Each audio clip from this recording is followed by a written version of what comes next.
Halo Santuy Family, berjumpa lagi dengan aku Anton, masih di channel Diet Santuy di playlist cara dan tips supaya dietmu bisa konsisten. Nah, tips kali ini agak lucu nih, karena aku akan menyarankan kamu untuk mengurangi penggunaan kata diet. Loh, ini kan channel Diet Santuy, kok bisa gitu? Coba kamu dengar cerita berikut ini. Banyak orang nggak setuju dengan penggunaan kata diet. Dan kalau aku kelompokkan, orang-orang yang nggak setuju itu bisa dibagi menjadi 4 jenis golongan. Dan ini bukan golongan yang asal jeplak ngomong loh. Mereka berpengalaman di bidangnya dan mereka aku rasa ada alasan sendiri kenapa tidak setuju atau tidak suka dengan penggunaan kata diet. Golongan yang pertama ini bukan main nih. Ini adalah orang yang memang backgroundnya itu nutrisi.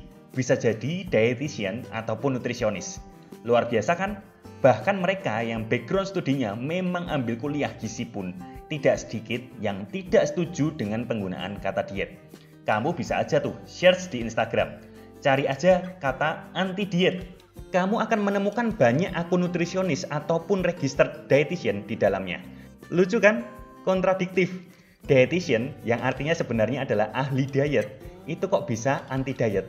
Nah, ini coba nanti aku jelaskan kemungkinannya kenapa.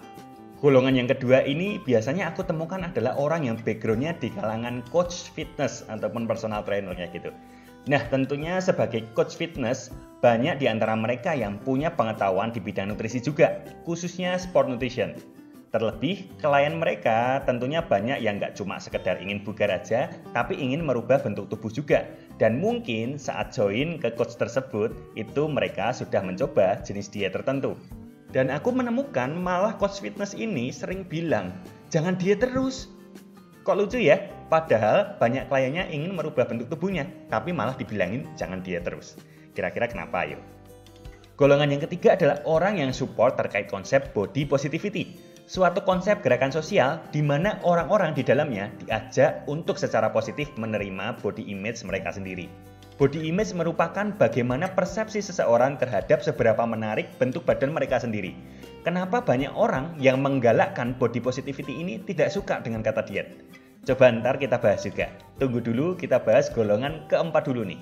Golongan keempat sendiri adalah orang yang pernah mengalami eating disorder, yang bentuknya beraneka ragam, mulai dari yang parah sampai ada istilah medis tertentu untuk mengkategorikannya, hingga kebiasaan yang kesannya sepele tapi sebenarnya merupakan gangguan makan juga, seperti takut makan sesuatu atau merasa bersalah setelah makan sesuatu.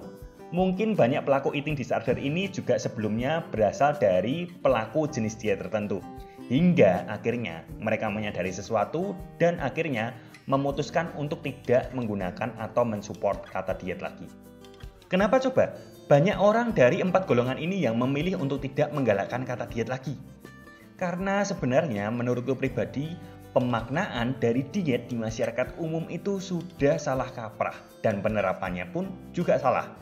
Mungkin saja para dietitian atau nutrisionis yang menyebut anti diet itu sudah melihat banyak sekali orang yang berkonsultasi ke mereka dan mengaku sudah diet, tapi ternyata pelaku diet itu makan sangat sedikit sekali, kurang zat gizi tertentu, atau malah datang dengan masalah kesehatan tertentu karena melakukan diet tersebut.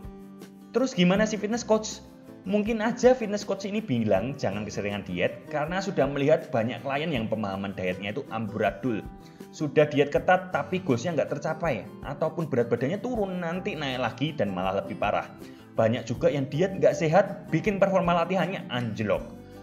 Atau mungkin para fitness coach ini sudah merasakan rasanya diet yang kayak bodybuilder banget gitu ya, yang makannya cuma ayam rebus sama sayur kayak gitu, dan gak yakin orang awam yang pekerjaannya bukan bodybuilder bisa melakukan dengan dedikasi orang seperti itu. Makanya beberapa fitness coach lebih memilih untuk tidak terlalu sering menggunakan kata diet, karena sekali lagi ya pemahamannya udah salah duluan. Terus bagaimana dengan para penggalak body positivity?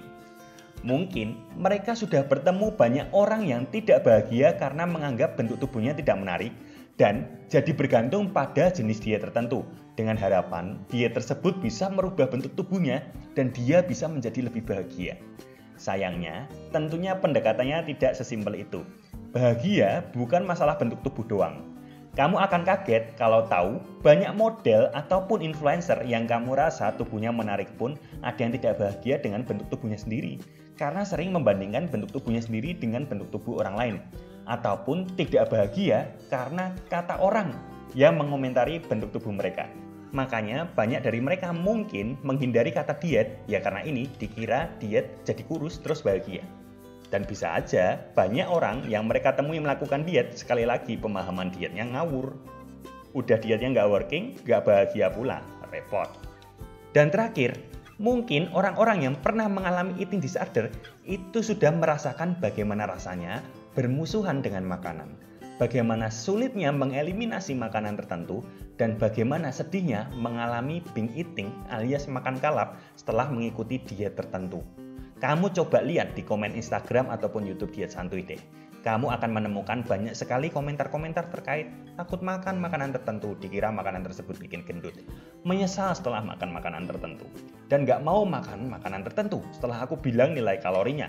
Walaupun sebenarnya tujuanku share nilai kalorinya bukan untuk melarang mereka makan makanan tersebut, tapi supaya mereka tahu kandungan dalam makanan tersebut. Tapi dikira harus dihindari. Dan berapa banyak sih komen-komen tersebut itu bernada sedih serta menggunakan gambar emoticon sedih atau nangis kayak gitu. Istilahnya orang diet jadi takut sama makanan. Jadi bisa kamu lihat, semuanya itu masalah kesalahpahaman orang-orang dalam memaknai kata diet. Makanya banyak orang memilih untuk tidak menggunakan kata diet. Terus gimana mau konsisten kalau diet sendiri itu kesannya sudah jelek duluan? Diet terkesan menjadi sesuatu yang menakutkan. Harus makan sedikit, harus makan clean food, nggak boleh makan junk food, harus mengeliminasi makanan kesukaan, harus kurus, harus langsing, diukur dari six pack atau enggak. Kalau enggak bahagia, kalau enggak sukses, harus turun berat badannya dengan cepat, kalau lambat pusing, dan yang lain sebagainya. Nah, kamu tahan nggak sih konsisten melakukan sesuatu yang tidak mengenakan? Enggak kan? Inilah sebabnya banyak orang tidak konsisten dalam diet karena mereka sudah berpikiran diet itu seperti ini dulu. Pemahamannya udah salah dulu. Makanya banyak orang yang sudah berpengalaman dan bertemu dengan berbagai orang yang melakukan diet dengan pemahaman yang salah ini memilih untuk tidak menggalakkan atau menggunakan kata diet lagi. Ya karena konotasinya sudah jelek dulu. Oleh sebab itu, kalau kamu mau konsisten dalam diet, coba diubah dulu sudut pandangnya dan pemahamanmu soal diet tersebut. Banyak orang pola pikirnya kegemukan, harus diet, jadi langsing, terus sukses dan bahagia, kelar. Enggak seperti itu ya. Kalau seperti itu, nanti kamu menganggap diet itu sebagai jalan yang harus kamu lewati untuk mencapai goal kamu. Padahal diet itu sesuatu yang kamu lakukan sebagai lifestyle. Karena diet artinya adalah pengaturan pola makan. Jadi kalau kamu menjalankan diet, pastikan supaya konsisten kamu menyadari beberapa prinsip ini. Yang pertama, kamu sebagai manusia perlu sadar kalau kamu itu memerlukan cukup kalori dan juga gizi yang seimbang. Jadi begitu kalau kamu berpikiran melakukan diet yang kalorinya terlalu ekstrim ataupun gizinya tidak seimbang, skip aja. Berarti itu bukan diet yang baik, diet yang pemahamannya salah. Yang kedua, kamu perlu sadar kalau permasalahan kegemukan itu terkait gaya hidup. Jadi yang dibenerin gaya hidupnya. Oke, bukan cuma diet doang, ada banyak faktor lain. Dan yang ketiga, coba pikirkan apakah diet yang kamu lakukan saat ini itu bisa kamu lakukan konsisten seumur hidup. Kalau enggak, berarti ya udah, itu bukan diet yang baik. Skip aja, ganti jenis diet yang lain. Yang keempat, coba dicek juga apakah dietmu itu membuat kamu takut sama makanan tertentu. Kalau iya, ya terserah kamu mau takut terus sama makanan favoritmu atau kamu memilih diet yang memang bisa makan sesuka kamu, yang penting dikontrol. Dan yang kelima, ini simpel banget, agak klise, tapi kamu perlu sadar kalau kamu bisa bahagia dari awal, nggak perlu nunggu langsing ataupun kurus. Nah, sudah tahu kan sekarang penyebabnya apa? Kenapa di awal-awal tadi aku bilang jangan terlalu sering menggunakan kata diet? Karena ya udah, diet itu konotasinya negatif seperti itu, meskipun sebenarnya artinya enggak. Ini permasalahan pemaknaan aja. Diet itu ya sebenarnya fine-fine aja karena artinya pengaturan pola makan. Sayangnya, orang kalau sudah bilang aku lagi melakukan diet, itu artinya lagi ada beban kayak gitu ya. Makanya itu lebih baik kamu fokus ke perubahan gaya hidup seperti yang aku bilang di akhir-akhir cerita tadi. Diubah aja, pastikan kamu makan cukup kalori, makan makanan yang gizinya seimbang, lalu diubah gaya hidupnya menjadi lebih sehat seperti itu. Dan juga pastikan pilih jalan yang bisa kamu lakukan dengan konsisten dan bahagia. Dan yang terakhir, bahagia dari awal, nggak perlu nunggu langsing atau kurus baru bahagia. Oke, supaya konsisten, sekali lagi, coba mindsetnya jangan, aku sedang melakukan diet, aku sedang melakukan diet. Tapi fokus saja merubah gaya hidupmu ke gaya hidup yang lebih sehat. Oke, sampai di sini dulu video kali ini. Masih ada tips-tips supaya dietmu bisa konsisten lainnya. Jadi jangan lupa kalau belum, subscribe, pencet bel notifikasinya, like jika video ini berguna, dan tinggalkan komentar kalau ada pertanyaan terkait soal perdietan. See you di video selanjutnya.